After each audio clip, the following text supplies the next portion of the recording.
See it played, main battle area, actions. So for the first two rounds, Soviet forces have just moved up. US forces did nothing. Now we're starting the third round, and step B is the indirect fire step. And so the US side is going to look at dropping some smoke in this gap right here. So the US forces are going to try to drop smoke right here on this road intersection. So put the target point there. Okay, so smoke is smoke fire missions are assigned per scenario instructions. What I really like is that smoke is considered automatically successful. There is no taking the time to go through some mechanic for a 2.5 minute action round. That is nice. All right, so what happens is in this same step, that target simply turns into smoke, and it lasts for 4 consecutive rounds, fire and maneuver rounds. So again, what I do is I use my own little time ticker counter. So if I place it this round, 2, 3, 4. Okay, so place it the first round of smoke, put the ticker underneath it, and I'll count it down each round. So that's the first indirect fire. So smoke is going to block line of sight for all units except for US M1s, M2s, M3s, and M901s. So basically that smoke is going to block all the Soviet line of sight for the entire force here, but the M1s here are going to be looking right through it with their thermal sights. So basically it's not a gap for the Americans, but it's a blocked gap, somewhat. It's somewhat obscured gap now for the Soviets. Okay, so the BMP here used its entire movement allowance to move into the wood line here. So I want to look at what's involved with dismounting the infantry loaded on board. So dismounting or remounting the dismounted element takes one movement step of the fire and movement round. To dismount, place the dismounted element's counter with the appropriate number of fire teams equal to the number of vehicles in the platoon at the time of dismounting. So there's a proration of strength here, which makes sense. Proration, yeah. In the platoon square on the map. Note this assumes the platoon has not lost any dismounted elements. If it has already lost 1, 2, or 3 elements, then obviously only those remaining elements in the platoon may dismount. To remount, both the vehicle and dismounted unit must have begun the movement step together. For dismounting or remounting, neither the platoon nor the dismounted element may move during the round. Okay, that's easy. Okay.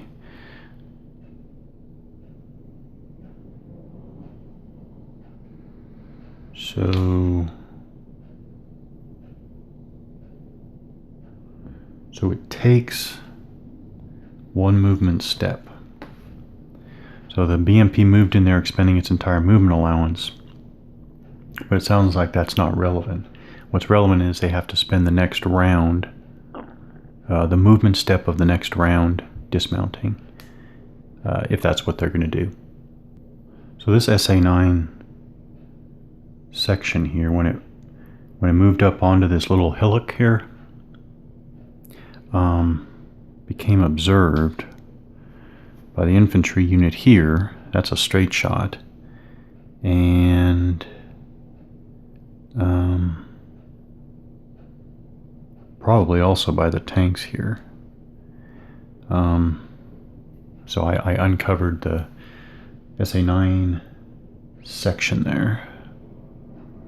Since it is the US unobserved fire step, I'll just point out that the tanks there, the SA-9 section is just 1 square out of range. It is so nice for me personally to not have to even deal with, not that it's a big deal, but you don't have to deal with this whole double range out to maximum range stuff. It's 10 areas for the M1 Abrams. That's it. Okay, but I am going to check to see what the dismounted infantry in the urban area here can do against the SA-9 section. Yeah, so that's what I was looking for. So on the U.S. combat results table, look down at the very bottom for dismounted infantry. So this is the dismounted infantry line. And then you basically cross-index, you know, the firing unit, dismounted infantry, with the target unit. T80 is this set of columns, BMP, other vehicles, and dismounted infantry. So the SA-9 qualifies as an other vehicle. And I'm looking down here, and the dismounted infantry does have anti-vehicle combat capability out to a range of 7 squares against against other vehicles. So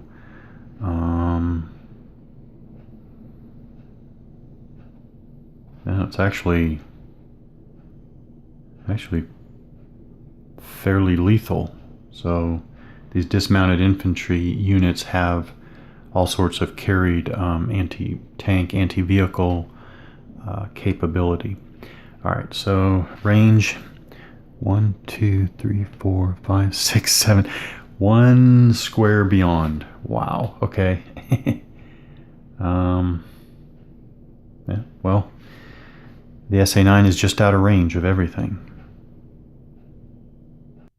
Okay, it's the fourth round, and step B, the indirect fire step. So first, I know the U.S. side is going to drop smoke here again. Is going to drop smoke again here. And my second question is, can the Soviet SA-9 vehicle crews here call for unobserved fires? There are no observed U.S. targets yet, but can they call for fire anyways? Okay, so just to experiment with some Soviet indirect fire, we'll say they're going to get a 152 millimeter HE mission this round. And I think, as I understand it, the SA-9 crew can observe the urban area here, but not the dismounted infantry there. So I think that it's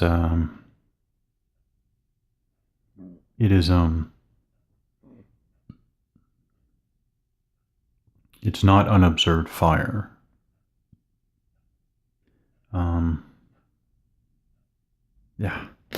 I think. Confusing myself with some other designs, but all right, put the target there. Right away, I was looking at the Soviet indirect fire table, and the very first modifier says -35 if unobserved.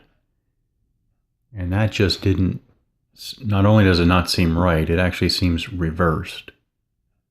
Because -35 would be devastatingly more effective. Because the lower the die roll, the more probability of kills. But when I went to I double-checked the U.S. indirect fire table, and it's very tiny, but it clearly says +35 if unobserved. So that has to be a typo. That's got to be +35 if unobserved for the Soviet indirect fire table, which is funny because it's not listed on my errata sheet. So actually, you know what? I'll make a note and start my own errata additions. All right. So it is observed fire because the SA-9 crew is observing the square. Okay, I find that interesting. But anyways, 152 millimeter HE. There's the line. You have M1, M1-2A3, M2 or M3, other vehicles, and dismounted infantry. This is dismounted infantry here. So this is the column we're going to use. So what applies here? On observed, no. Final protective fires, no. Time on target, no. Target reference point, no. Shift from a TRP, no. And if pre-plotted. So none of the general modifiers apply. I think we use these modifiers as well, I think. They are in urban, so plus 10. They are in a strong point, plus 30. And they're in defilade, so that's already plus 50. Plus 50. So it's all terrain based, including improved positions. So it's plus 50. Yeah, I guess that's it. Plus 50 for the first Soviet indirect fire attack. Yeah, so 43 plus 50 is 93. That's probably,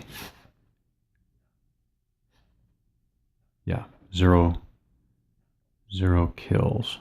Okay, now I'm looking here. And the table clearly says 0 kills, but then I'm going to check the errata sheet. The errata sheet, okay, the errata sheet has to do with 122 millimeter moving, which we're not dealing with. Okay. 225 Hind D, no. Okay, so that errata doesn't, so it is 0. It's right there. 0 kills. So that mission is done. Flip over the US smoke. And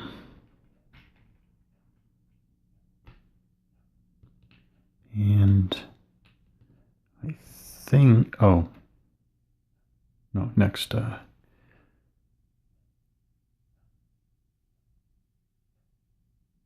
yeah. Enough for 1. Okay. That's all the indirect fire for this round. All right, in order here, the SA-9s up here, they gain defilade and begin work on hasty defensive positions. The tanks, T-80s moved into the wood line there.